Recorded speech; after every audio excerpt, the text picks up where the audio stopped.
Unless God has gifted you with singleness for the sake of ministry and mission, then grow up and get ready for a wife.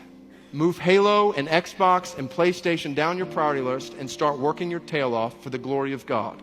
Work hard. School, work, whatever it is that God has called you to, commit yourself to it. Resist the ever-present trend and temptation to prolong adolescence into your 20s and 30s. Grow up.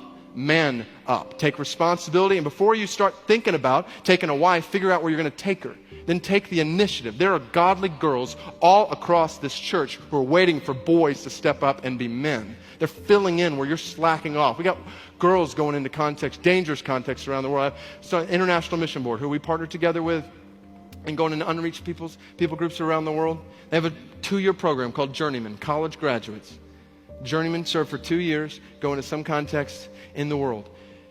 One of the leaders there at the IMB said that one of the toughest areas they send journeymen to is West Africa, just rugged living out in the middle of the African bush, tough places to share the gospel. He said they had 50 journeymen go to West Africa. Do you know how many of them were girls?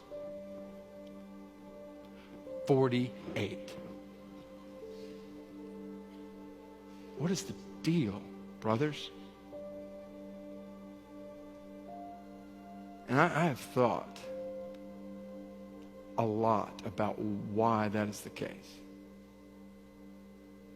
And I know there's probably a lot of factors, but I think one of the main factors is because there are boys in college and in their 20s all across the church